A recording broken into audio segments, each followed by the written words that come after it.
In a small village gripped by fear and superstition, a frail boy witnesses a mother accused of witchcraft, an innocent woman condemned while a deadly secret threatens every child.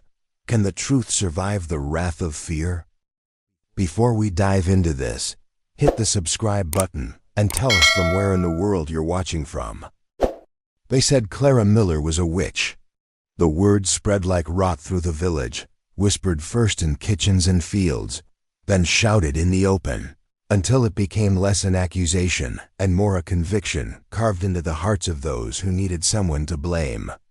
They said her breath soured milk, her prayers withered crops, her presence turned blessings into blight. And they said her boy, Ethan, carried death in his bones. The stream that once ran clear now shimmered with a strange sheen that caught the sun in unnatural colors. Livestock died with swollen bellies, crops yellowed long before harvest, and children coughed until their small ribs rattled. Yet rather than look to the poisoned water, the villagers turned their eyes on Clara, a widow who lived on the edge of town, who gathered herbs when others feared the forest, who kept mostly to herself except for the boy who followed her with quiet devotion. Blame is easier when it wears a face, and so they named her a witch. The night they came for her, the air was thick with smoke. Her cottage burned behind her, collapsing in on itself while neighbors, people who once smiled at her in passing, dragged her through the dirt. Her wrists were bound, her hair torn loose from its braids. They spat accusations at her, voices cracking not from certainty, but from fear. For fear can make even the most ordinary men cruel. Ethan had been there. He had seen the torches felt the ground tremble beneath the fury of feet. He was a boy of no more than 8, slight and pale, with eyes that had always seemed too large for his face. When the shouting grew louder and the fire took the roof of their home, Clara pushed him toward the trees. She told him to run and not to look back. He obeyed, though the echo of her voice followed him long after. Through brambles and roots he fled, his small body torn by branches, his breath catching in sobs.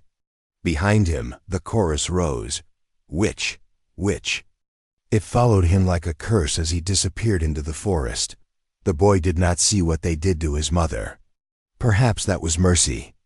The villagers dragged her to the riverbank where jagged rocks split the current into foam.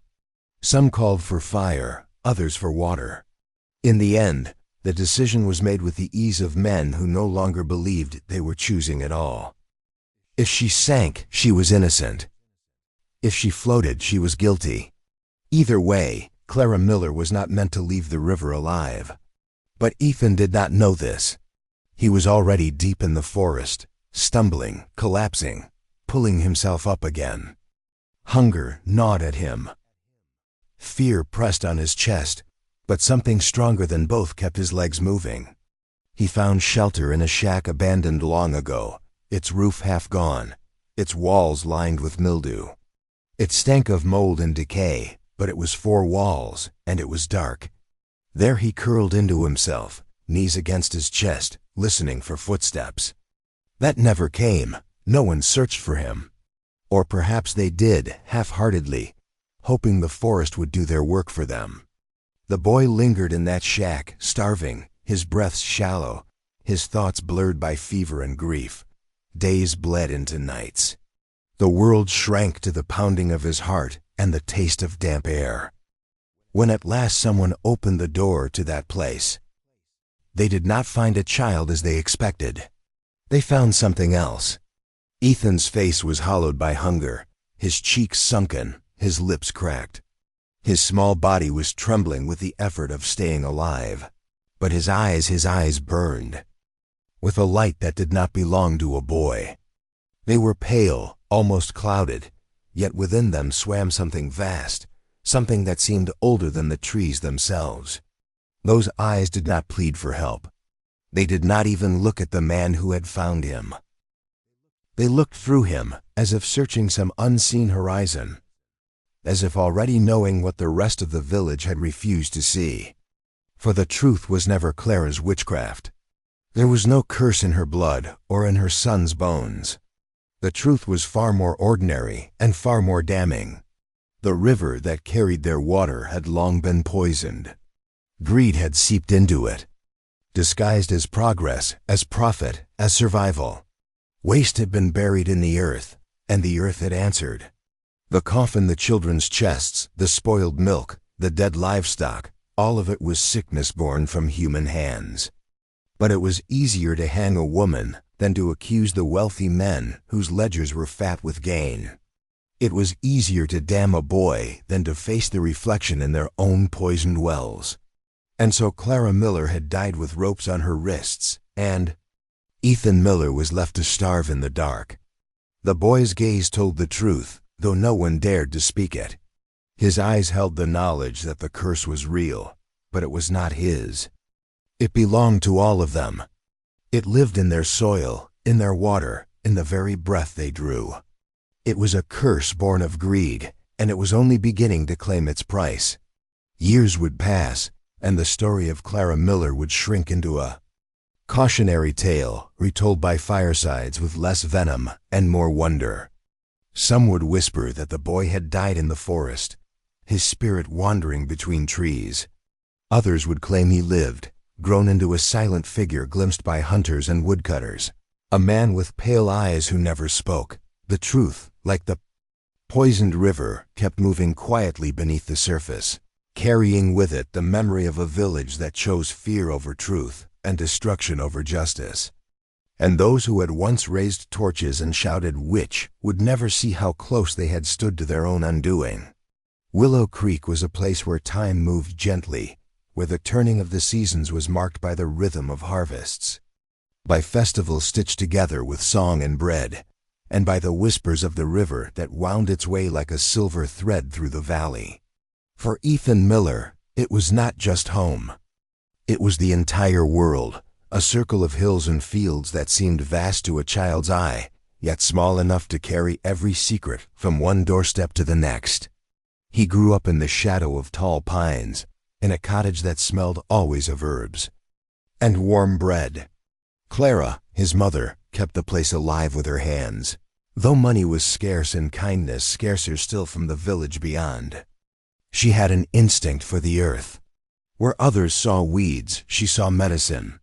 She could place her palm against the soil and tell if it needed rest, if it thirsted, or if it hid promise beneath its crust. To Ethan, she seemed to carry the forest.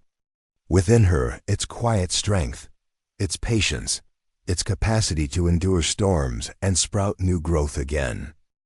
Clara's lessons were never delivered as sermons, never framed as the wisdom of an elder instructing a child.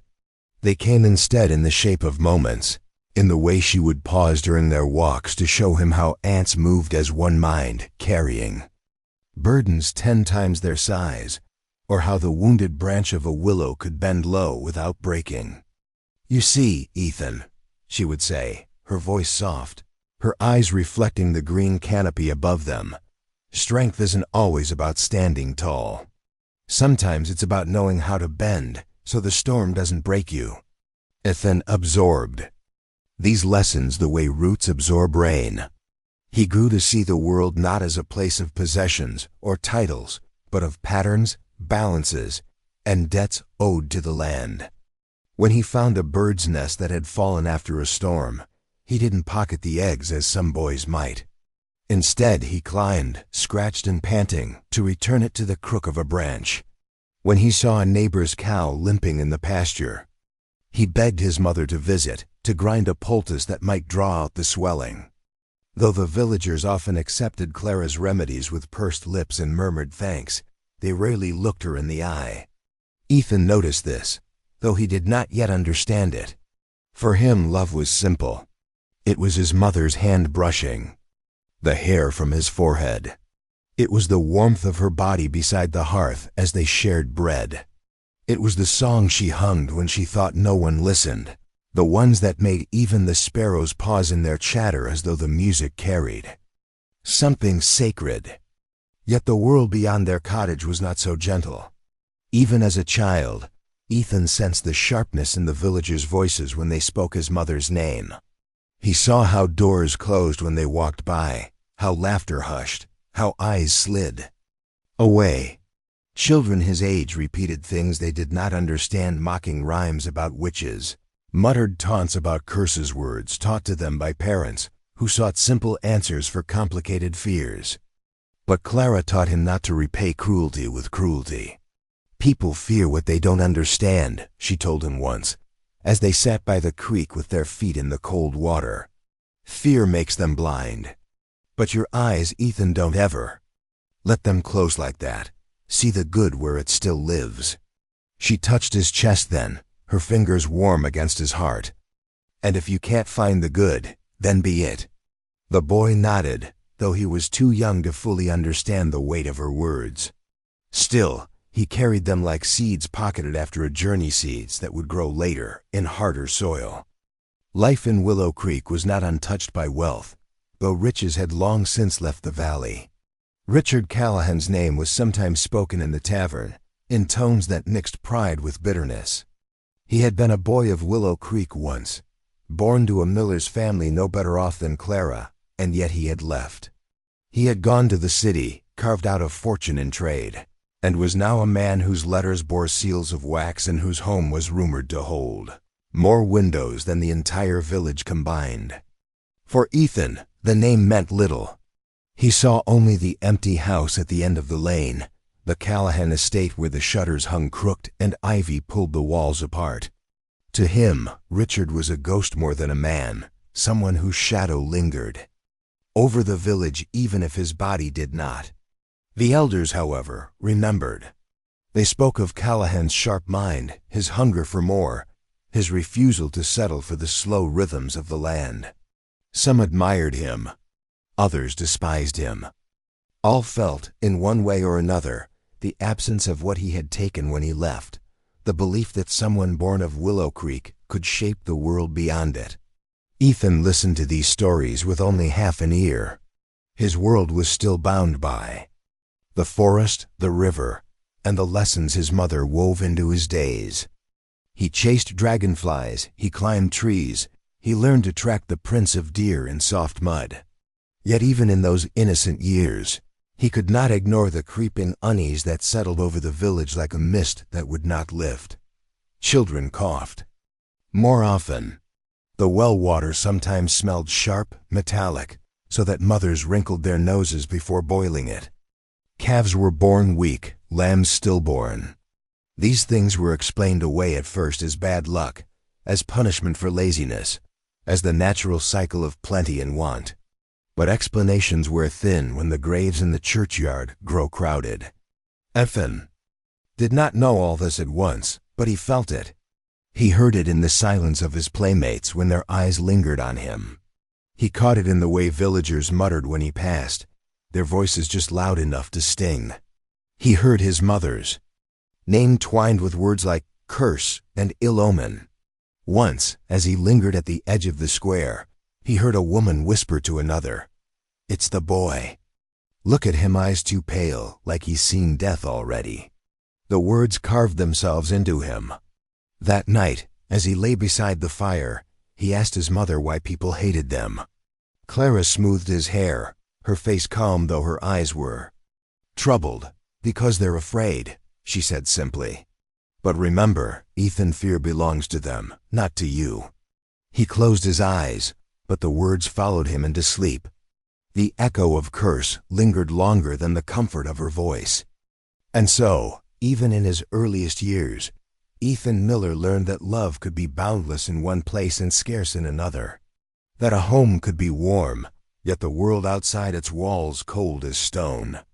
By the time Ethan was 7, Willow Creek had begun to change in ways that even a child could not ignore.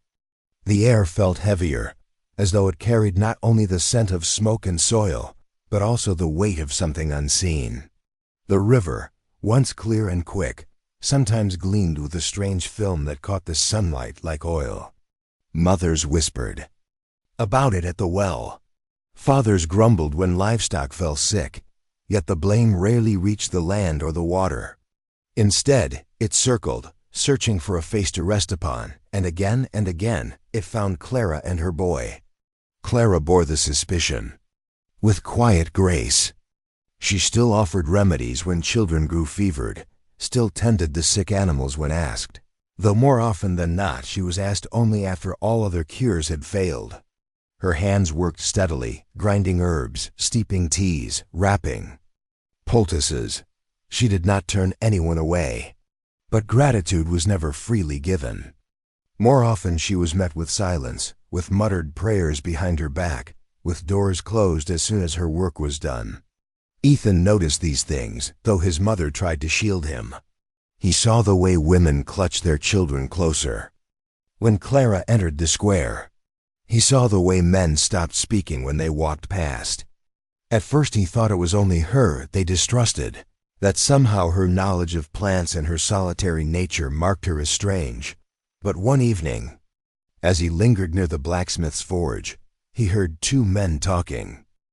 "The boys know better," one said, his face hidden in the shadows. "Look at his eyes, pale as a drowned man's. You can't tell me he's not marked." The other spat into the dust. "Curses breed curses. Best keep your daughter away." The words struck Ethan like stones. He did not wait to hear more. He ran home, heart pounding, and pressed himself against his mother's side by the hearth. Clara asked him what troubled him, but he only shook his head. She looked at him for a long time, as though she could see the unspoken words written across his face, and she sighed. She did not press him, but that night, as he pretended to sleep, he heard her whisper to herself a prayer not of fear but of endurance. Despite the growing tension, Clara kept Ethan's world as gentle as she could. She took him into the forest, teaching him how to read the language of leaves and soil, how to hear the stories told by bird calls and the movement of deer. "The earth speaks," she said. "You must learn to listen. Most people never do. They only take and then wonder why the ground grows silent." Ethan listened. He began to notice the subtle changes others ignored, the way moss grew thinner near the riverbanks, the unusual silence of frogs in the marsh, the acrid tang in the air after a rainfall. These were small things, easy for adults to dismiss, but to Ethan they felt like warnings. At times, Clara's lessons reached beyond nature into the realm of compassion. When an old widow, Mrs. Heron, lost her husband, Clara brought Ethan with her to deliver bread and broth. Ethan remembered the way the woman's eyes, red from crying, softened at his presence. Later, he asked his mother why she insisted on helping people who so rarely returned kindness. Clara's answer was simple. "Compassion isn't a trade, Ethan. It's a gift. You give it because the world is better with it than without it. Whether people thank you or not is their burden, not yours." Her words settled in him like stones dropped into a well, disappearing for a moment, then echoing deep within. The village's unease, however, did not ease. Illness spread more steadily. Children coughed through the night.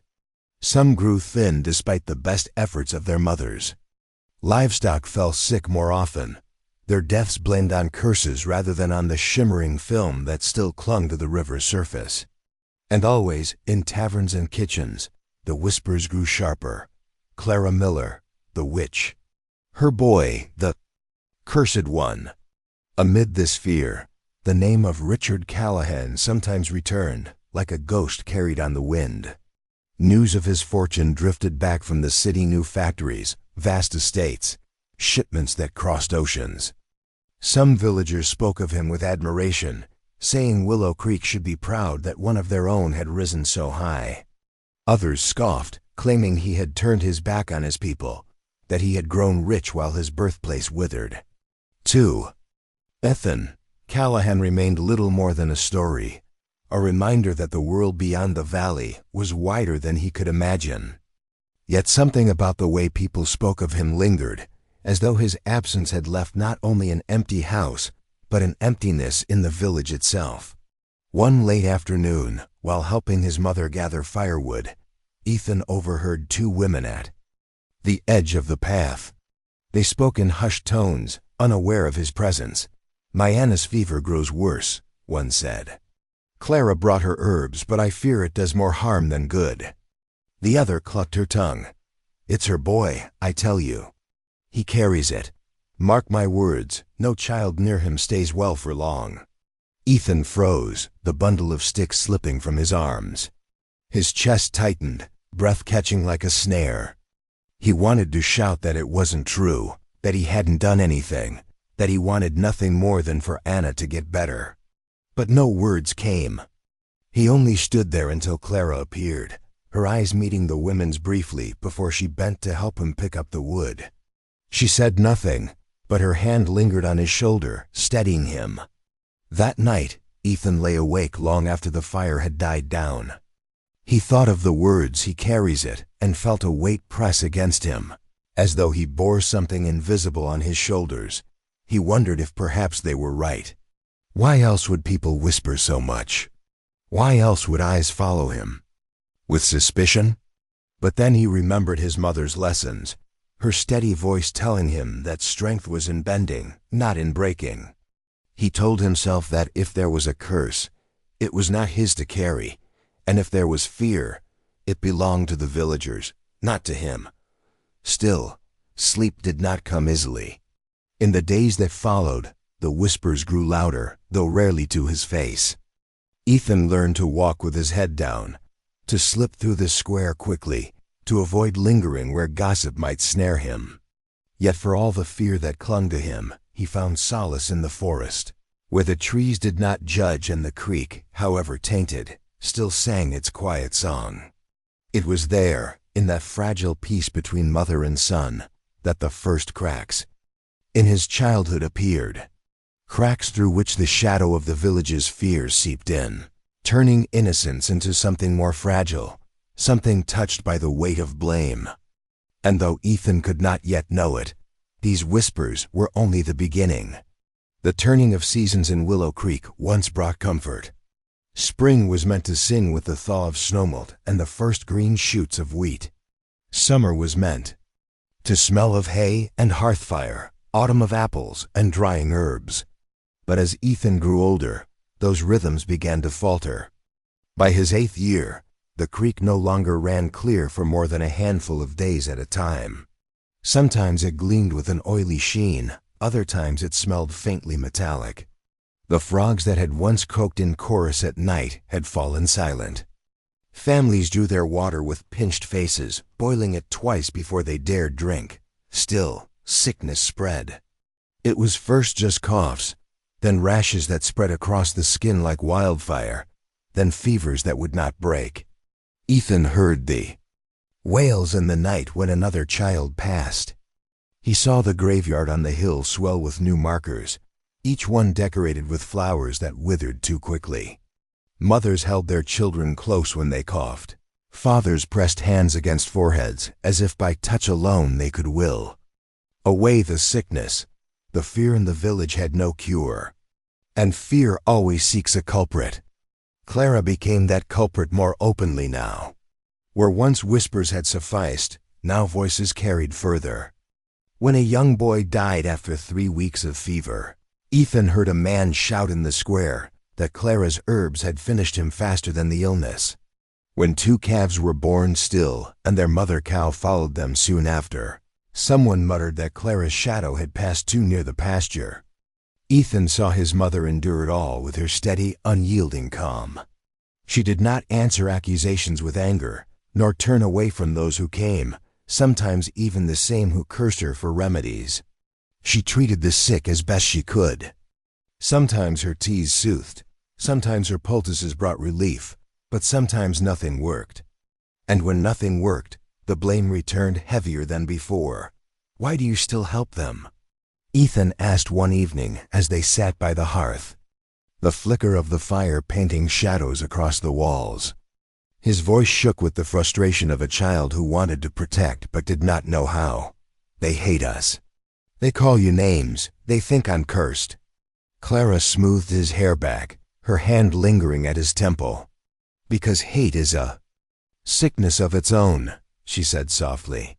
"If I let it decide who I help, then I would be carrying the same sickness as them.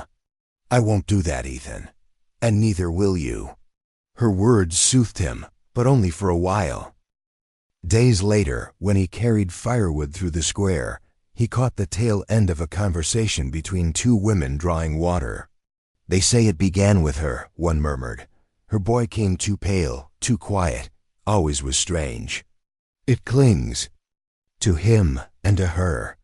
Mark my words, the sickness won't stop until she's gone." Ethan froze, the logs heavy in his arms, the words heavier still. He had heard whispers before, but never so plain.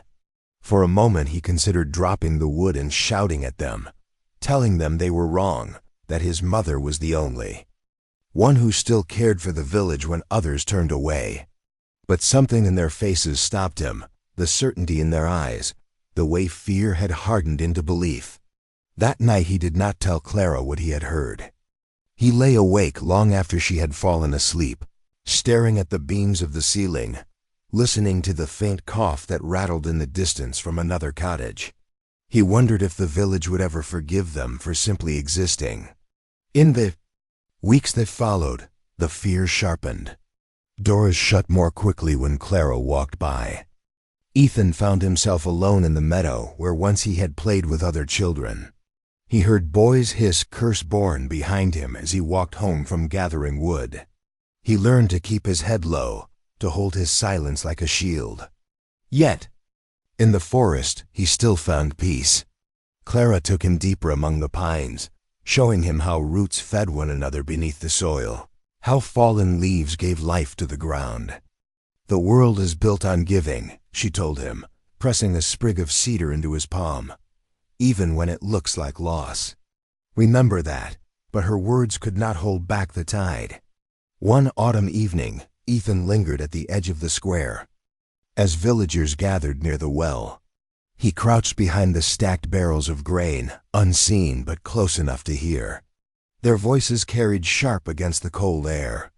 "The children keep falling ill," one man said, his voice heavy with drink and anger. "And who walks the sickest houses more than anyone? Clara Miller. She stirs her brews, whispers her charms, and the sickness spreads." A woman answered, voice trembling. "You think it's her then, that she brings it?" "She brings it, or her boy does. Either way, it follows them." There was a murmur of agreement, low and bitter.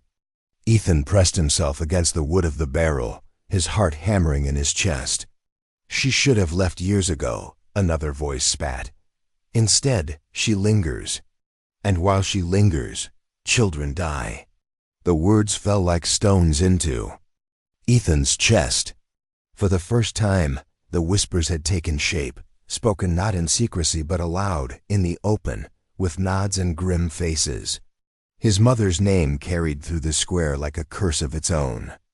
He ran home, stumbling over the ruts of the path, the cold air burning his throat. Clara was by the hearth, tending the fire. She looked up at him, her expression softening into concern. "Ethan, what is it?" He shook his head, unable to speak, tears burning at his eyes. She reached for him, drawing him close, and for a moment the warmth of her embrace banished the chill of the square. But the words he had heard still echoed, louder than the crackling fire, louder than her heartbeat, against his cheek. He did not tell her that night. He could not. But he knew then, with a certainty that settled heavy in his bones, that the village would never let them be. And though he could not yet see the shape of it, the path that would one day drag Clara Miller to the riverbank had already begun. The sickness did not come like a storm. It came like a mist, creeping low through Willow Creek, quiet and invisible until its presence could no longer be denied. What began as coughing in the night deepened into fevers that consumed children, rashes that spread like fire across fragile skin, weakness that left once sturdy men bedridden. Each week brought new graves to the hilltop, the soil still fresh from the last burials, the flowers wilted before they could take root. The air was filled with grief. The wail of mothers carried through the night. The forge grew cold when the blacksmith himself fell ill. The schoolhouse stood nearly empty as families kept their children home, fearful of the closeness of bodies. Panic became the second sickness, running swifter than the first, and it needed a cause, a face, a reason. Clara Miller's face had long been easy to blame. She had been at the bedside of the sick more than anyone. Her hands carried herbs when others brought prayers. Her remedies sometimes soothed, but the sickness did not relent, and when a child died, grief demanded an answer. Grief rarely accepted silence and never accepted mystery. "They drink her teas and worsen," one woman hissed in the tavern. "They breathe her smoke and waste away." "Her garden thrives while our fields rot," muttered another eyes, sharp with envy. "Mark me, there's no blessing in that." The whispers grew teeth. They sank into the minds of fathers who could not protect their sons, into the hearts of mothers who watched their daughters wither.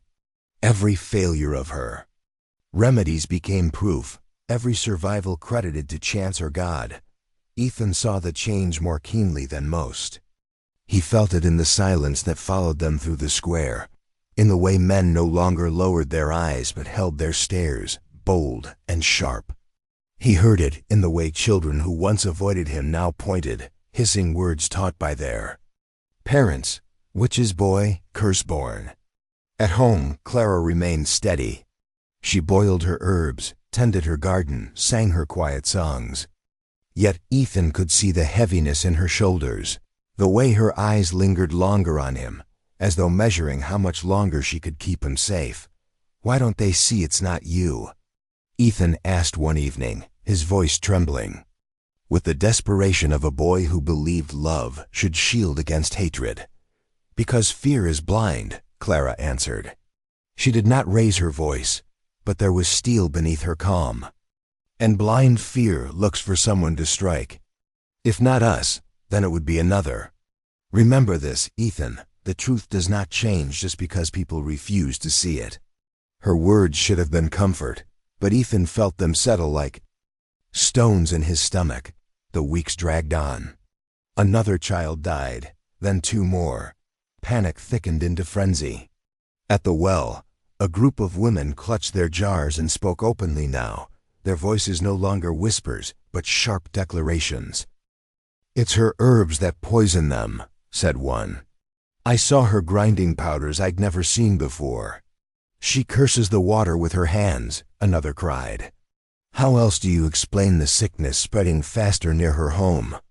By the time Ethan carried their words back in his silence, it was too late. Suspicion had transformed into certainty, and certainty into hunger for action. One cold morning, the toll of the church bell called the village together. Ethan followed at a distance, heart pounding, his small body weaving between the crowd. At the center of the square, voices rose like a storm. "She brings the sickness," shouted a man, red-faced with grief, holding the hand of his fevered wife. "She's a witch," cried another, his eyes bloodshot from sleepless nights beside a child who would not recover. The word struck the crowd like a spark in dry straw. "Witch, witch." The chant grew louder, more insistent, until it drowned out reason itself. Clara stood at the edge of the square, her basket of herbs still in her hands. She did not run. She did not shout. She only stood, her back straight, her face pale but calm. Ethan, watching, felt pride and terror twist together in his chest. Then the crowd surged. Hands seized her, rough and unyielding. The basket fell, herbs scattering across the dirt to be trampled underfoot. Voices shouted, some calling for justice, others for fire, others still for water. Ethan struggled against the press of bodies, shouting her name, but no one heard him. He was too small, too powerless, his voice lost in the roar. They dragged her to the center of the square.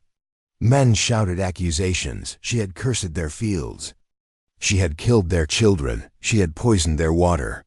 Women wept and screamed, demanding justice. The pastor tried to speak of patience, of God's judgment, but his words were drowned. Someone threw the first stone. It struck Clara's shoulder, knocking her forward. She did not cry out. She only lifted her head, her eyes scanning the crowd until they found Ethan's.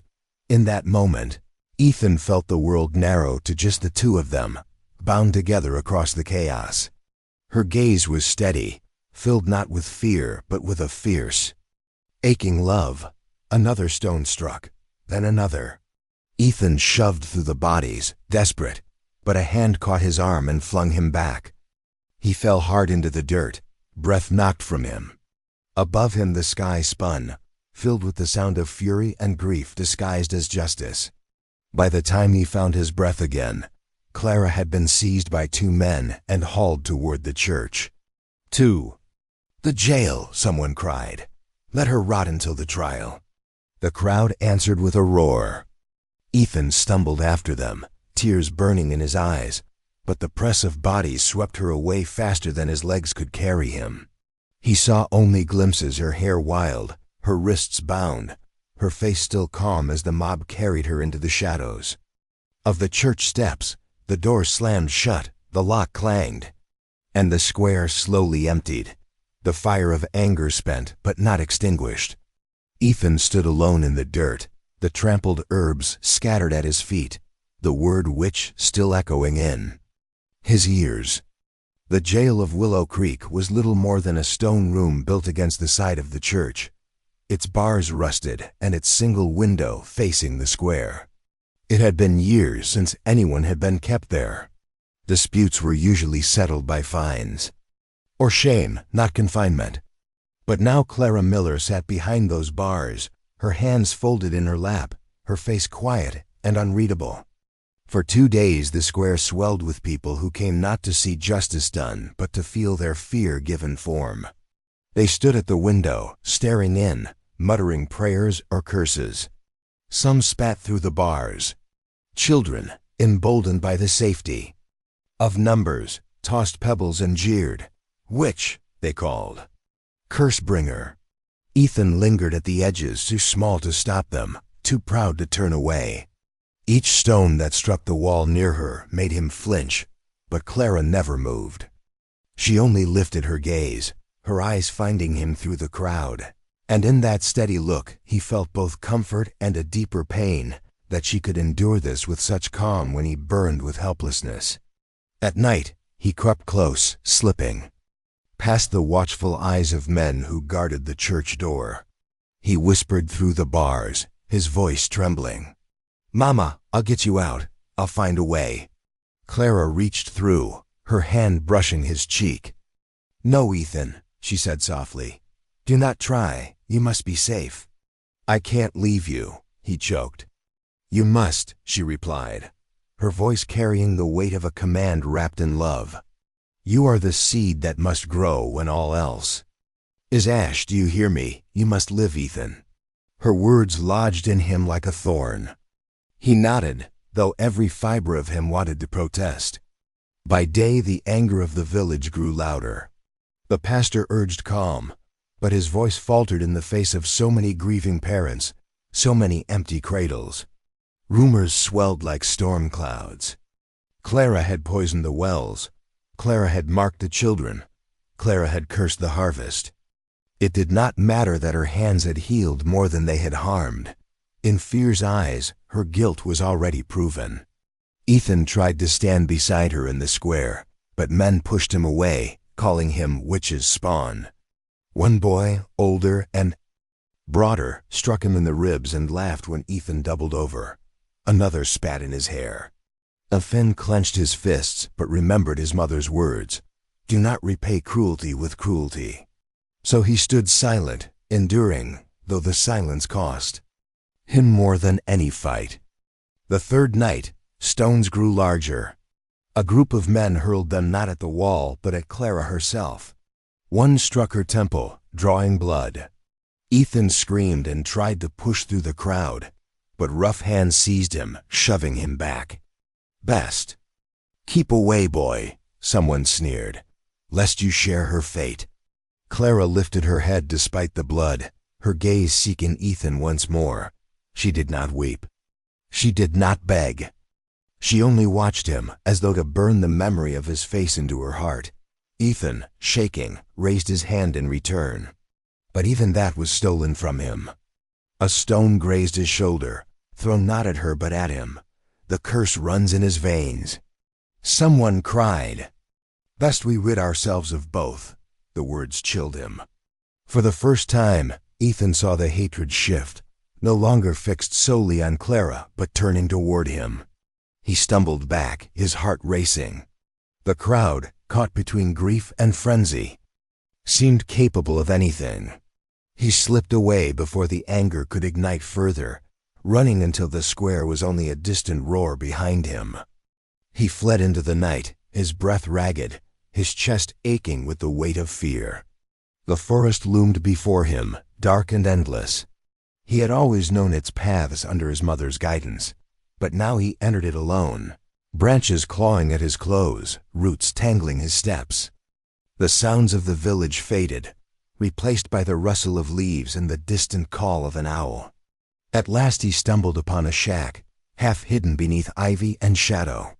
It leaned as though the forest itself sought to reclaim it, its roof caved. In on one side, its door hanging crooked. Yet it was shelter, and Ethan, trembling and exhausted, pushed his way inside. The air smelled of rot and damp, but it was quiet. He curled into a corner, knees drawn to his chest, and pressed his face against the crook of his arm. Hunger gnawed at him. Fear pressed heavy on his ribs, but he did not cry. The tears had burned out of him in the square. Sleep came fitful and shallow.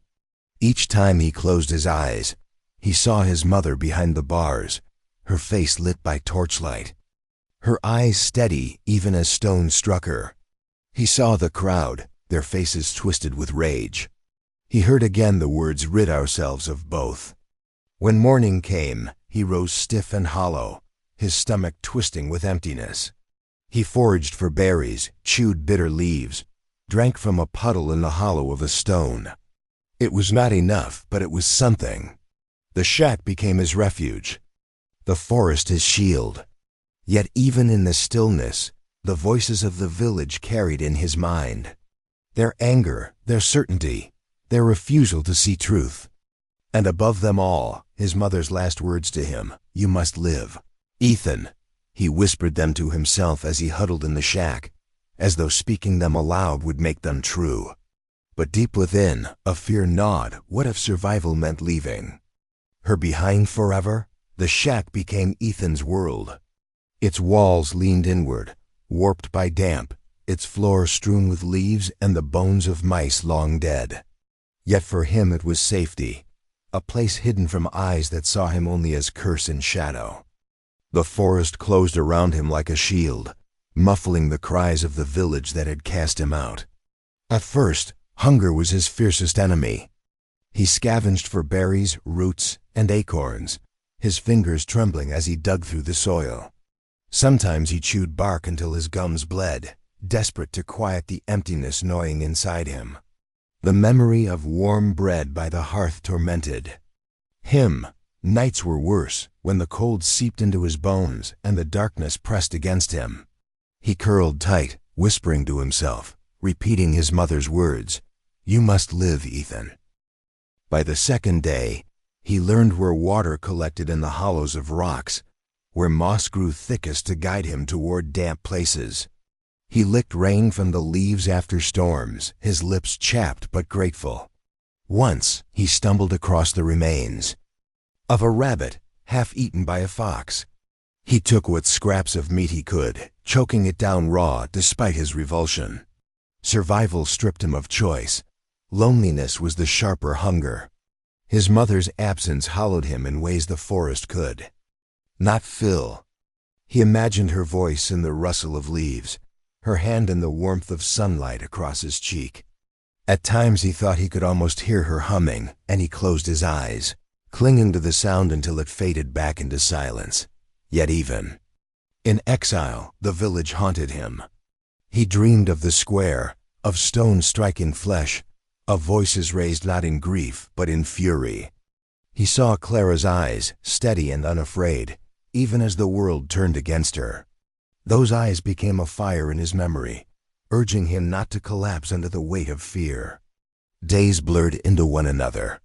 He marked time by the ache in his stomach, by the shifting light through the trees. Once he ventured close to the village, drawn by the smell of bread carried on the wind. He lingered in the shadows, watching from afar as families moved about their lives. He saw children play in the dirt, their laughter sharp with cruelty when one pretended to limp like the witch's boy. Ethan's chest tightened, but he did not step closer. He turned back to the forest, the shame and grief like stones in his pockets. On another evening, he crept into the fields at the edge of the village. The harvest had been meager, but a few ears of corn lay forgotten at the edges. He stole them, heart pounding, certain that every creak of the stalks would bring men with torches. He fled back to the shack and roasted the kernels on hot stones, devouring them with tears streaming down his face. The sweetness was almost unbearable, a taste of a life that felt stolen from him. Each day he grew thinner. His ribs pressed against his skin, his clothes hung loose, yet he endured. The will to survive, planted in him by Clara's love, carried him where food could not. He told himself over and over that if he lived, there would be a day he could return for her. That hope, fragile as a spider's web, kept him moving. But the world beyond did not rest. Rumors seeped into the forest, carried by the voices of hunters and woodcutters. Ethan overheard them once as he crouched among the trees. "They'll try her soon," one said. "Water or fire, it makes no difference, she's finished." The other grunted, "Good riddance. Maybe then the sickness will lift." Ethan's breath caught. The sickness had not lifted, he knew that. He had seen the sheen on the water, smelled the metallic tang. Yet the villagers clung to their story, because it was easier to believe in curses than in truths too large to face. That night, Ethan lay awake in the shack, his fists clenched. He whispered into the darkness, "It isn't her. It isn't me. Why can't they see?" His words fell flat, swallowed by the silence. Storms came. Rain leaked through the broken roof, soaking him to the bone. He shivered, teeth chattering, curling into himself. But even then he refused to leave. The forest, for all its hardships, did not hate him. The trees did not call him cursed. The earth did not throw stones. It was on one such storm-washed morning that Ethan caught his reflection in a pool of rainwater. His face startled him. His eyes, always pale, now looked ghostly, ringed with shadows from sleepless nights. His cheeks were hollow, his lips cracked. For a moment he did not recognize himself. He looked like the very thing the villagers had called him, a child touched by death. He turned away, but the image lingered. The days stretched into weeks. Ethan learned to silence his stomach, to walk lightly, to listen for danger. He became a creature of the forest, slipping between shadows, scavenging scraps. He was no longer the boy who had run laughing through fields, no longer the child who had sat at his mother's side learning the names of herbs. He was something else now, half wild, half memory. And yet, through it all, the seed of resilience his mother had planted endured. When he stumbled, he rose. When hunger burned, he searched. When fear clawed at him, he whispered her words. "Must live, Ethan." One evening, as twilight bled across the sky, he heard the distant toll of the church bell. Its sound carried through the trees, heavy and final. A chill ran through him, though he did not know why. He stood in the doorway of the shack, staring toward the village he could not see. In his heart he knew something had ended. Whether it was his mother's life or his childhood, he could not yet tell. But he knew this much. The boy who had run into the forest that night would never return the same. Richard Callahan returned to Willow Creek reluctantly, the way a man might return to a graveyard. The years had carried him far from the valley, into cities where chimneys smoked like forests of iron, into parlors where fortunes shifted on the toss of a coin, into halls where his voice carried weight enough to bend men twice his age. Yet, Willow Creek was where he had begun, and even the richest men cannot sever all ties with the soil that birthed them. The village looked smaller to him now. The cottages sagged, the fields grew thinner, and the faces he remembered from boyhood had aged into masks of weariness.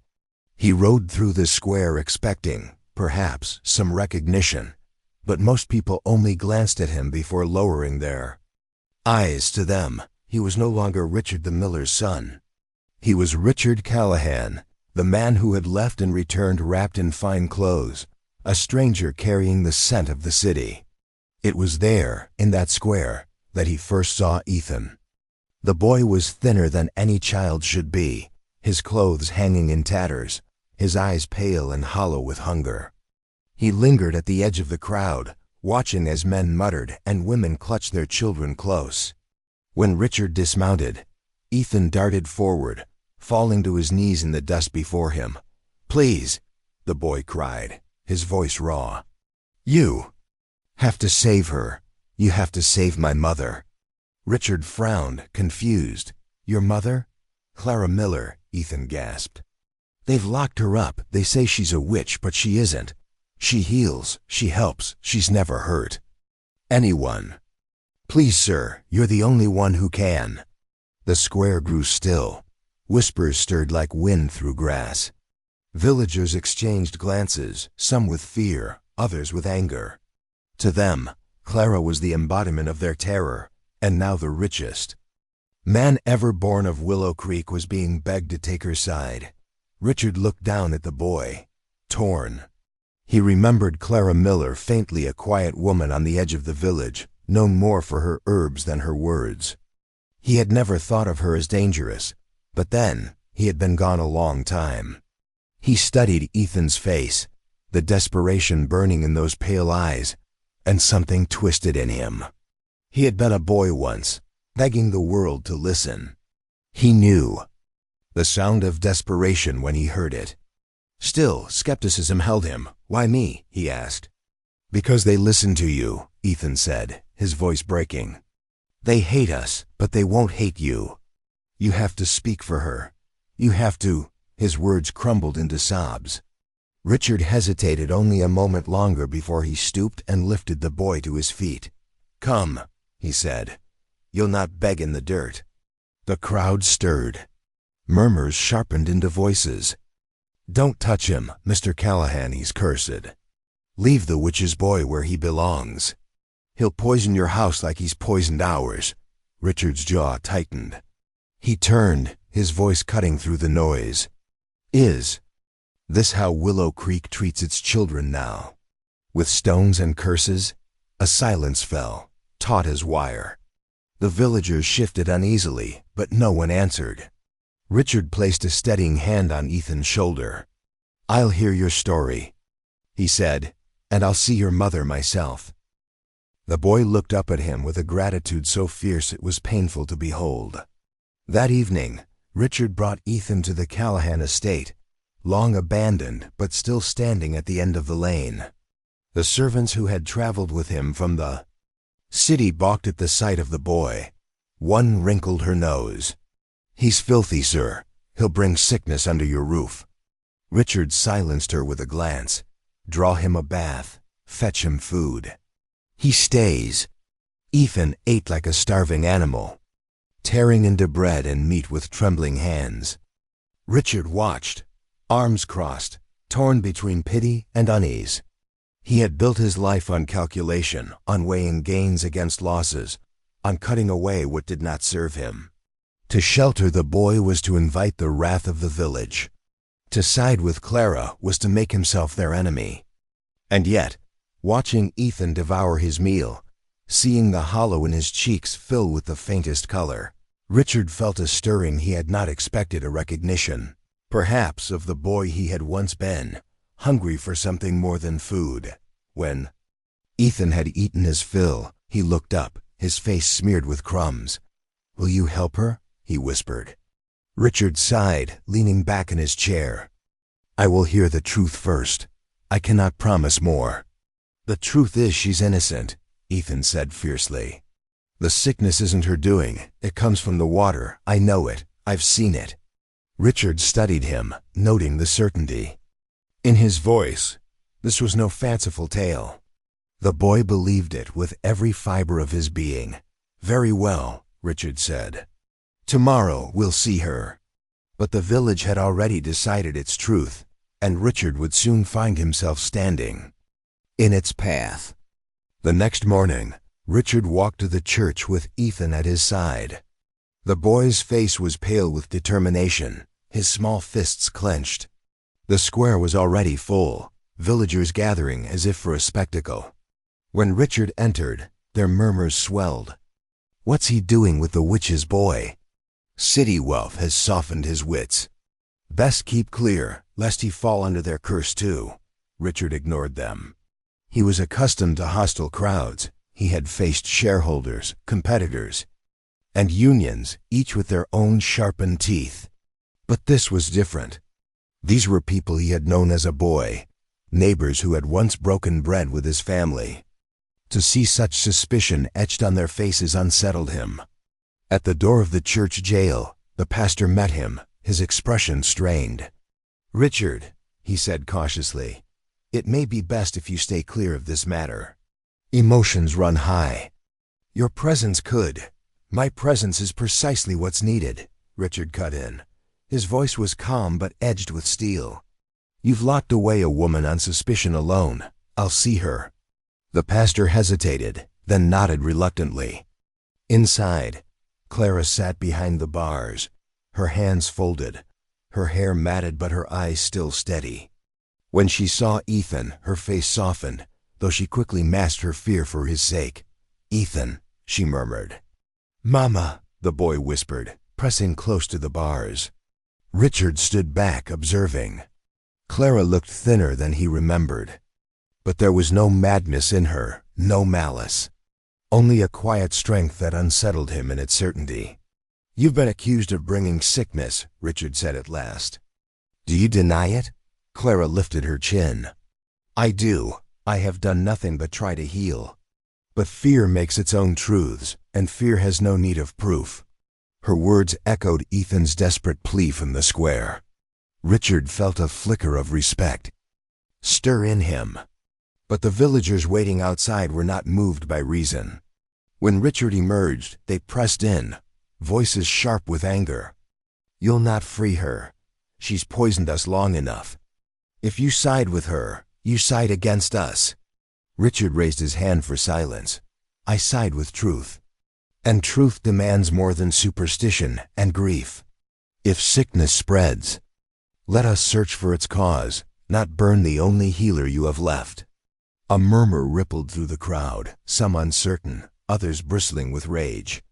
The mine owners stepped forward, then 3 men in fine coats, their boots cleaner than any farmers. Their presence alone carried weight. The mine had long been the valley's livelihood. "Richard," said the eldest, a man named Alcott, "we respect you, but you've been gone a long time. The people know what they've seen. The miller woman meddles in things best left to God. Her boy carries the mark. We can't ignore that." "You'd rather believe in curses than in your own responsibility," Richard replied coldly. "What poisons this village may not come from her hands at all. I've seen rivers near mines sicken the land before. Perhaps you should ask what lies in your own streams." The men stiffened. Alcott's eyes narrowed. "Careful, Callahan. You speak of matters you don't understand," Richard almost smiled. The defensiveness was answer enough. That night, back at the estate, Ethan told Richard everything. The shack in the woods, the scraps of food, the rainwater licked from leaves. He spoke haltingly at first, then with growing urgency, as though unburdening a weight too heavy to carry alone. "I thought I'd die there," Ethan confessed, his voice raw. "But I couldn't. She told me to live, and I did. Even when I wanted to give up, I remembered her words." He looked at Richard then, his pale eyes shining with a fierce light. "She doesn't deserve this. You have to save her." Richard listened in silence. He had built fortunes on contracts and machines. But this boy's survival, scraping through hunger and cold with nothing but will, moved him in ways he had not expected. Ethan's resilience was not that of a pampered child, but of iron-tempered. In fire, yet the battle ahead would not be simple. The villagers' fear was deep, and the mine owners would not let suspicion stray too close to their gates. If Richard pushed further, he would make enemies not only of neighbors but of powerful men with wealth and influence. He looked out the window toward the hills where the mine shafts cut into the earth like open wounds. The river wound past them, its waters dark in the fading light. For the first time, Richard noticed a faint discoloration where the current past the mine's edges shimmer, unnatural, like oil slicking the surface. He narrowed his eyes. Perhaps Ethan's desperate claim held more truth than the villagers dared admit. Richard could not sleep that night. Ethan's words echoed in his mind, the stories of nights spent curled on the damp floor of the shack, of gnawing hunger, of trembling through storms. The boy had lived through what would have broken most men.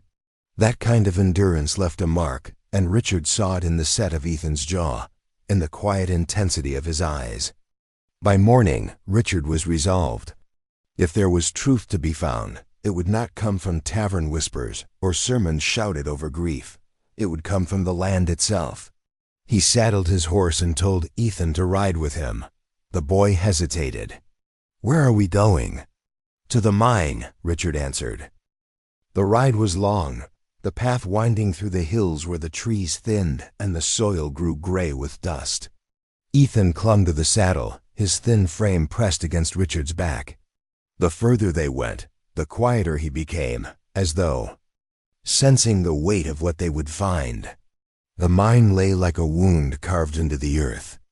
Great timbers framed the dark mouth, and the clamor of picks and shovels rang faintly from within. The men working there looked up as Richard approached, their eyes narrowing. They were not villagers but laborers brought from outside, men who owed their bread to the mine owners, not to Willow Creek. Alcott himself stood nearby, supervising with arms crossed. His expression darkened when he saw Richard dismount. "What brings you here, Callahan?" he asked. "Curiosity," Richard said evenly. "I like to see what profits my neighbors so dearly." Alcott's smile was thin. "This mine keeps the village alive. Best you remember that." Richard did not answer. He led Ethan toward the stream that wound past the mine's edge. Up close, the discoloration was undeniable.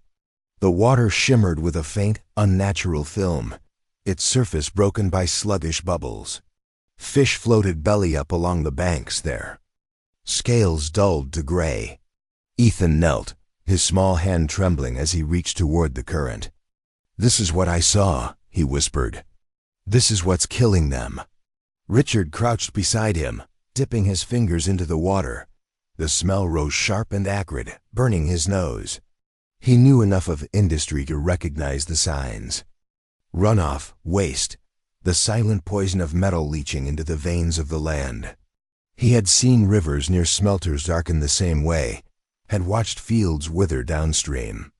Behind them, Alcott's voice rang out, "Best not linger there."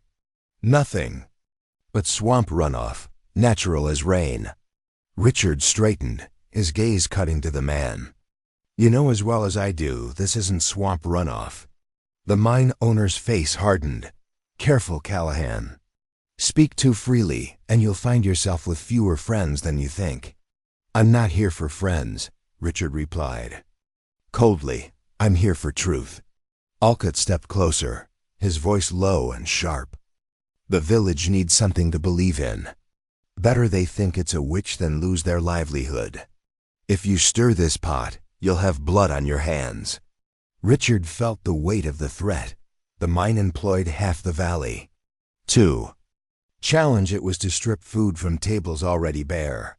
Fear of hunger ran as deep as fear of curses. The people would cling to whatever scapegoat was easiest. He looked down at Ethan, who stared back at him with eyes too old for his years. The boy had already lost everything but the truth. To turn away now would be to betray not just him, but his mother, and perhaps the whole of Willow Creek. On the ride back, Ethan spoke softly, almost to himself. "They'll never believe us. They'd rather blame us than see what's in front of them." Richard glanced at him. "Then we'll make them see." "How?" "We start with proof." They reached the estate by dusk. Richard ordered jars filled with samples of the water, determined to send them to men he trusted in the city. But proof alone would not shield Clara from the fury of the crowd. He knew time was short. That evening, as they sat by the hearth, Ethan told Richard more of his days in the shack. He spoke of licking dew from leaves, of chewing bark until his gums bled, of hiding from hunters who might mistake him for an animal. His voice was steady, but his eyes shone with a pain that words could not mask. Richard listened, each detail tightening the knot in his chest. The boy's survival was not just resilience, it was defiance, a refusal to let the world's cruelty snuff him out. And that defiance was now bound to Richard's own conscience. Outside, the wind rattled the shutters. The village's fear still seethed, and the mine owners would not remain silent for long. But Richard had seen the water with his own eyes, had smelled its poison, had watched fish die in its current. And in that moment, he knew, the sickness that haunted Willow Creek did not come from witches or curses. It came from greed carved into the hills, from silver ripped from stone, from waste bled into the veins of the earth. The villagers would not want to hear it, the mine owners would deny it. But the truth had a way of breaking through, just as the poisoned water seeped into every root and well. As the fire burned low, Richard made a silent vow. He would not let Ethan's mother hang for a crime that was not hers. He would not let the boy who had survived storms and starvation grow up believing that fear was stronger than truth. He would make Willow Creek face what it had buried. And it would begin with the water. Richard moved carefully, as though each step in Willow Creek carried the weight of 1,000 watching eyes. By day he walked among the villagers with calm authority, speaking little, offering nothing that might stir the already boiling fear. By night he rode with Ethan to the streams and wells, collecting water in jars, his gloves dark with the film that clung to the current. He sealed the jars and stored them in crates, each one labeled, each one destined for trusted men in the city who could measure truth where superstition reigned. Ethan followed him with quiet determination. Though still gaunt from his weeks in the shack, he had grown steadier under Richard's roof, his hunger no longer gnawing, his shoulders less bowed. Yet the weight of the village's hatred never left him. Each time they entered the square, eyes followed. Mothers clutched their children closer. Boys muttered curses under their breath. Twice stones were thrown not at Richard, never at Richard, but at Ethan, the smaller, easier target. Richard's presence kept the blows from becoming worse, but it did not erase the sting of the words. "He's marked, he carries it. Witches spawn." Richard's jaw tightened each time, though Ethan never cried. He only lowered his head and pressed forward, his silence harder than any defiance. One evening, as Richard examined a jar of water by candlelight, Ethan appeared with a small bundle in his hands. "These were my mother's," he said quietly, placing the bundle on the table. Richard unwrapped it. Inside were scraps of parchment, pages worn, stained with use. Clara's notes, written in a careful hand, each line detailing symptoms, herbs tried, and patterns she had observed in the sickness. She had tracked which wells drew the most fever, which houses lay closest to the river's bends, which herbs brought momentary relief but never cure. Richard traced the ink with his finger, struck by the precision of it. "She saw the truth," Ethan whispered. "She wrote it down, but they never listened. They called it curses, they called it her fault." Richard studied the notes long into the night.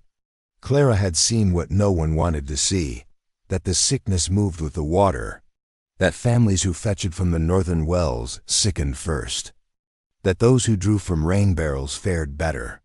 Her wisdom was not superstition, but observation, sharper than any mine owner's denial.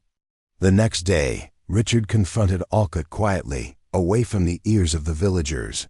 "You know what? Your mine has done," he said. "The water runs foul. The sickness follows the current. My men in the city will confirm it soon enough." Alcott's smile was thin, his eyes cold. "And what will you do then, Callahan? Destroy the only livelihood this village has left? Feed them truth while their children starve? You think they'll thank you? No, they'll turn on you as quickly." As they turned on her, Richard said nothing, but Alcott leaned closer, lowering his voice. "Leave it. Let the woman take the blame. The people need someone to burn. Better her than the mine, better her than you." That night, threats followed. Him. A note slipped under the estate door, scrawled in an unsteady hand, "Witches burn. So do those who stand with them." Another time, a man shadowed him from the tavern to the lane, muttering that riches would not shield him forever. Worse still, Ethan was nearly attacked. Returning from the well, the boy found himself surrounded by 3 older youths. Their faces twisted with fear disguised as bravado. They hissed curses and shoved him into the dirt. "Your eyes bring death," one spat. "Best we end it before it spreads." Ethan shielded his head as fists rained down, until Richard arrived, his voice like iron, scattering the boys. He hauled Ethan to his feet, brushing dirt from his face. The boy's lip bled, but his eyes burned brighter than ever. "They'll never stop," Ethan whispered. "Then we'll outlast them," Richard answered.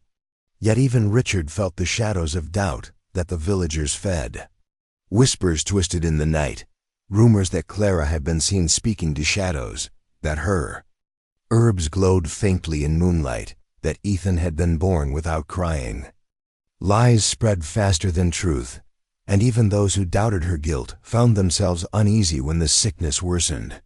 The villagers clung to their fear as though it were rope in a storm, and the mine owners fanned the flames. Still Richard pressed on.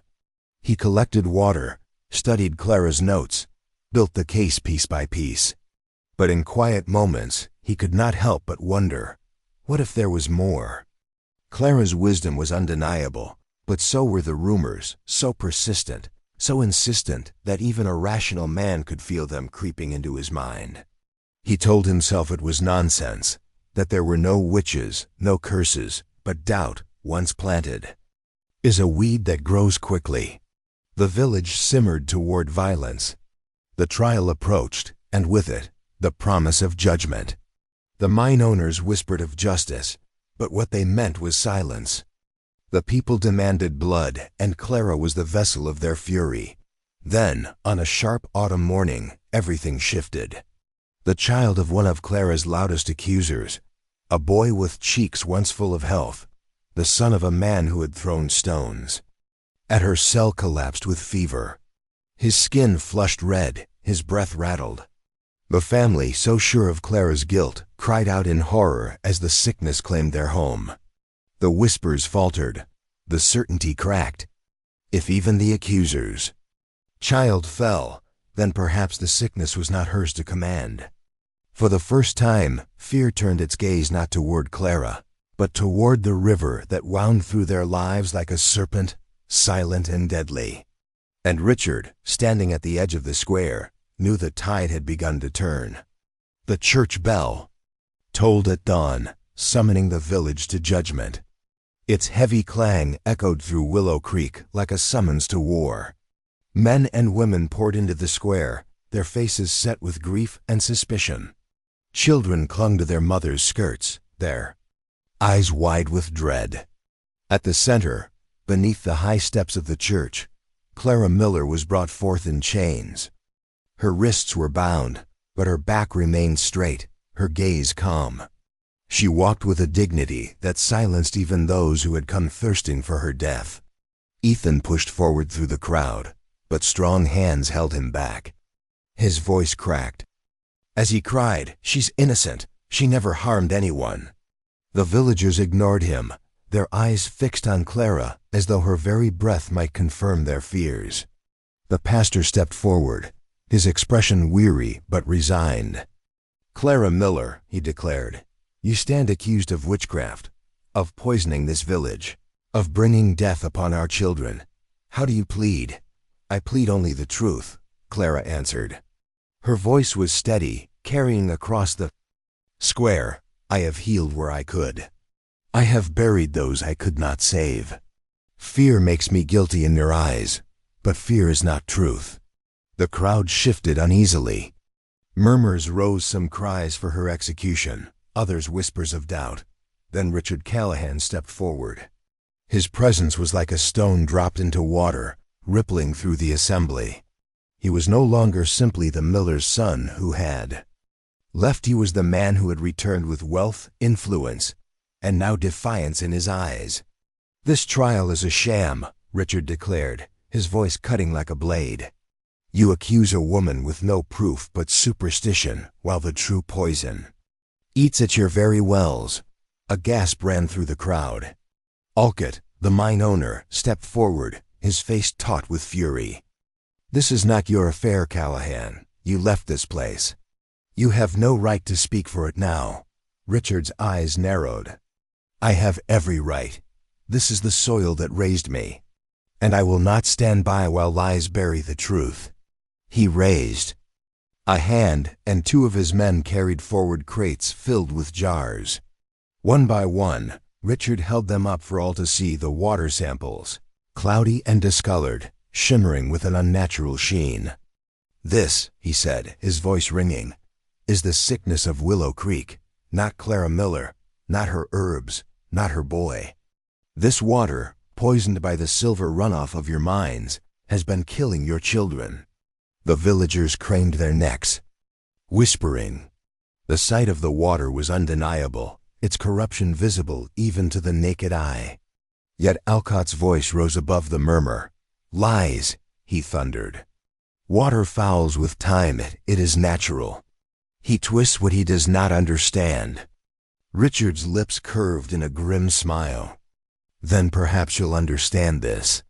He unfurled a bundle of papers, yellowed but damning. "Your own records. Your ledgers show payments, bribes to silence inspectors, diversions of funds meant to line the river with stone, to keep the waste contained. You knew the danger, you covered it. And you let these people bury their children rather than risk your profit." The square erupted. Voices shouted, some in disbelief, others in rage. Mothers clutched their children, fathers cursed under their breath. The mine owners paled, their composure cracking. Alcott tried to lunge forward, but Richard's men barred his way. "You're destroying us," Alcott spat. "Without the mine, there is nothing." "Without truth," Richard retorted, "there is nothing worth saving." All eyes turned to Clara then. For the first time, the pastor beckoned her to speak. She stepped forward, her chains rattling softly, her face pale but resolute. "You have called me witch, cursed me, bound me, and struck me with stones. Yet still I tell you, I sought only to heal. The sickness was never mine to command. It was in the water, as I wrote, as I warned. You would not listen, because fear is easier than truth. But fear does not save your children. Only truth can." Her words fell like rain on parched earth. Slowly, the villagers' expressions shifted. Some lowered their eyes in shame, others wept openly. A woman whose daughter Clara had once tended began to sob, her cries breaking the silence. And then Ethan broke free of the crowd.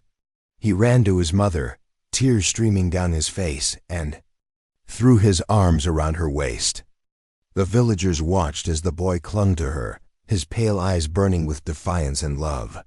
Clara bent, pressing her cheek to his hair, her chains clinking as she held him. The square was silent.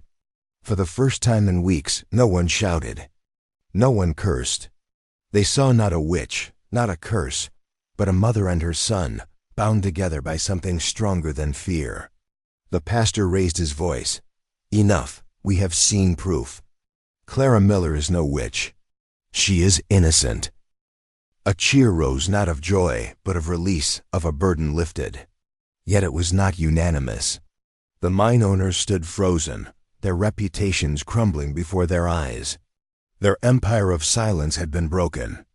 Richard's gaze met Alcott's across the square, a silent promise that the reckoning had only begun. The villagers, once so eager to see Clara burn, now turned their anger on the mine owners. Shouts rose, "You knew! You lied! You! Let our children die!" Men surged forward, but the pastor's voice rang out, calling for order. For Ethan, none of it mattered. He clung to his mother, feeling the warmth of her body, hearing her heartbeat against his ear. After weeks of hunger, fear, and whispers, he had her again. And though chains still bound her wrists, she was free in a way no fire could destroy. The trial ended not with flames, but with truth. Clara was led back to the church, not as a prisoner, but as a woman wronged. Richard stood at her side, his papers in hand, his eyes still fixed on the mine owners who slunk back into the shadows. And so the tide turned in Willow Creek. Fear had ruled, but now truth had begun to speak. Yet beneath the relief, a new question stirred. What price would the mine owners pay to protect what remained of their empire? The reckoning had begun, but it was not yet over. The weeks after Clara's trial passed like the first hesitant days of spring after a brutal winter. The air in Willow Creek seemed lighter, though grief still lingered like frost on the ground.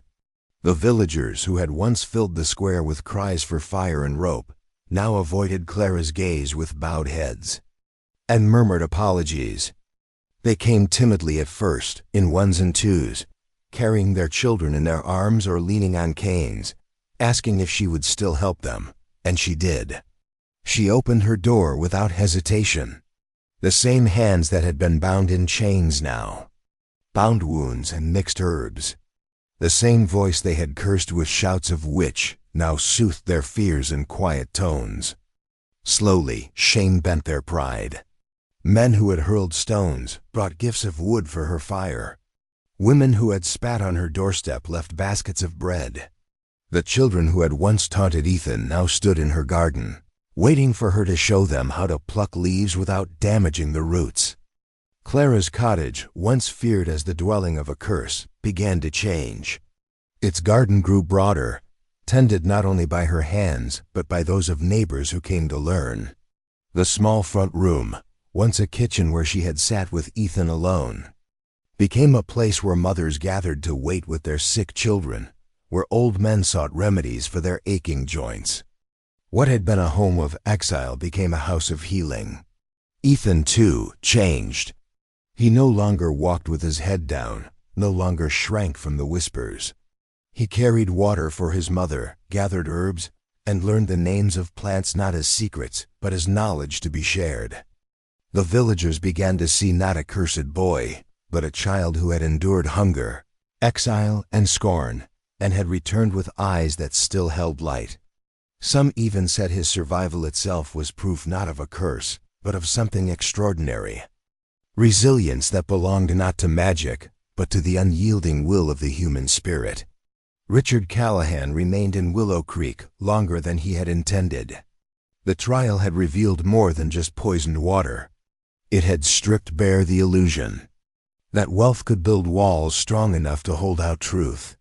He walked the fields and saw the scars left by the mine's runoff, the patches of earth where nothing grew, the children whose bodies bore the weakness of fevers that had nearly claimed them. He thought of the ledgers he had seen, the numbers that had weighed profit above lives. He had built his own fortune on numbers, on contracts and calculations.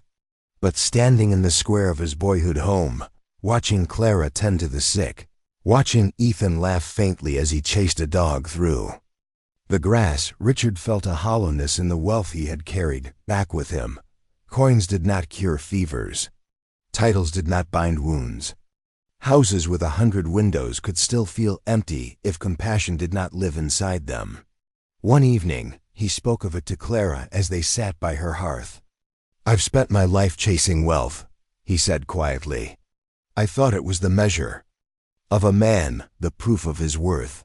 But I see now it means nothing without compassion. You had no riches, Clara, yet you gave more to this village than I ever did." Clara shook her head, her eyes steady. "Compassion is not measured in what we give, Richard, but in whether we refuse to turn away. You left, but you came back. That matters more than you know." Her words stayed with him. They softened something in him that years of bargaining and ambition had hardened. In Willow Creek, he began to spend less time with his ledgers and more time with the people. He helped rebuild homes near the poisoned wells, funded new wells dug far from the mine's reach, and sent word to the city to bring doctors who could teach and learn from Clara. The villagers, once proud of their mine and ashamed of their healer, began to reverse their loyalties. The mine, shuttered by disgrace, grew silent, its dark mouth abandoned to weeds. Clara's house, meanwhile, rang with voices, with the shuffle of footsteps and the hum of life. Where once there had been suspicion, now there was gratitude. And still, the memory of fear lingered. No one forgot the nights of shouting, the stones thrown, the chains rattling in the square. Ethan carried the scars of it, though he no longer spoke of the shack in the woods. The look in his eyes told Richard that those nights had shaped him more deeply than words could capture. But he had survived, and survival itself had become his quiet victory. Richard often walked with him along the forest paths, where the boy showed him the shack that had once been his refuge. The sight of it made Richard's chest tighten. The broken roof, the mold on the walls, the hollow in the floor where Ethan had curled against the cold. "This should never have been your shelter," Richard said, his voice heavy. Ethan shrugged, a faint smile on his lips. "It kept me alive, that's enough," but Richard shook his head. "No, we'll rebuild it. Not as a prison of exile, but as a place of refuge for anyone who needs it. Let what once was shame become hope." Ethan's eyes lit at that, brighter than Richard had ever seen them.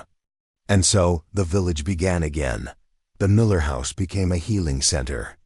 The shack in the woods began its transformation. The waters, though slow to clear, were no longer drawn for drinking. And Richard Callahan, the man who had once left in pursuit of wealth, found himself rooted once more in the soil of his youth, his heart changed by the boy who had begged him in the square, and the woman who had endured chains with dignity. The shack in the woods took months to rebuild. At first, villagers hesitated, unsure if they should touch it at all.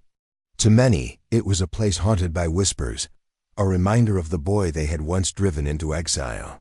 But Richard's insistence was steady, and Clara's quiet encouragement disarmed their doubts. Slowly, hands came to help, some bringing timber, others nails, others only their labor. Each strike of the hammer became an act of penance, each lifted beam a step toward making right what had been broken. Ethan watched the transformation with wide eyes. He remembered the shack as cold and damp, a cage of shadows and hunger. Yet now, as light pierced through new windows and sturdy walls rose where rot had once reigned, it felt as though the darkness was being pushed out. The place that had nearly been his grave was becoming something else, a home not for him alone, but for anyone in need. When it was finished, the shack no longer looked like the ruin he had known. It stood proud and strong, its roof unbroken, its hearth warm, its door wide and welcoming. Inside, cots lined the walls, ready for travelers, the sick or the lost. A table stood in the center, its wood polished by careful hands, where bread and broth could be shared. It was no longer a place of hiding but of refuge. The villagers called it the shelter, and for the first time, their voices carried no trace of scorn. Clara often walked there with Ethan, bringing herbs and blankets, speaking with those who came seeking rest. The same villagers who had once hurled stones now offered thanks, their voices hushed with humility. Some brought their children, telling them softly of the wrongs that had been done and the lessons that must not be forgotten. Ethan listened quietly, his pale eyes watching, and though he did not speak, his laughter returned in small bursts like sunlight after rain. Richard stood apart at times, watching with a strange ache in his chest. He had spent years believing the measure of a man lay in what he built, what he owned, what power he commanded. But here, in a small village forgotten by the world, he saw that the truest measure lay in what one gave away, the hours spent healing the sick, the bread shared with the hungry, the shelter built for the lost. One afternoon, as the sun filtered through the trees, Ethan ran outside the shelter. His feet pounded the grass, his arms spread wide as though to embrace the sky. He laughed pure, unburdened laughter, sharp and bright. For Richard, the sound cut deeper than any fortune he had ever won. It was the sound of life reclaimed, of innocence rediscovered, of a child who had endured the cruelty of fear yet refused to be defined by it. Clara watched too, her eyes shining, though her smile was tinged with sorrow. She knew scars remained on the land, on the people, on her son. But she also knew healing was not the absence of wounds. Healing was the courage to live with them, to turn what had been broken into something stronger. The villagers gathered near, some carrying baskets of food, others tools, others only their presence. They spoke now not of curses but of community, not of blame but of belonging. The Miller house had become a place of healing, the shelter a place of rest, and Willow Creek itself, once poisoned by fear and greed, began to breathe again. In time, children played freely in the square, their laughter untainted by suspicion. Farmers dug new wells far from the poisoned stream. The abandoned mine, left to ruin, became a cautionary shadow at the edge of memory. And though the scars of loss remained graves on the hill, empty chairs and hearths, the village began to live again, not in fear but in truth. It was during one of those golden evenings, as the sun sank low and the air smelled of pine and smoke, that an old man, watching from the edge of the square, spoke softly to those gathered. His voice was low, his words deliberate, carrying the weight of memory. "Fear built walls that nearly destroyed us," he said. "We closed our doors, we shut our eyes, we let whispers turn neighbors into enemies. We nearly buried ourselves beneath lies. But truth tore those walls down. Truth showed us the sickness came not from a woman's hands, but from our own greed, our own blindness. And all it took was a boy's cry in the woods and the courage to believe him." Silence followed, heavy and reverent. Then, slowly, heads bowed not in shame, but in gratitude. For Clara, for Richard, for Ethan, for the truth that had saved them from themselves. Ethan, still laughing in the sunlight, chased a butterfly through the tall grass, his laughter ringing clear. Clara stood at the doorway of the shelter, her hands folded, her face serene. Richard lingered beside her, his eyes softer than they had been in years. And the old man's words hung in the air like a benediction, a reminder that though fear had once ruled Willow Creek, truth had given it back its soul. The village had been broken, but now it healed. The house once cursed had become a refuge. The boy once hunted had become its symbol of hope. And the cry that had once echoed through the woods would never be forgotten.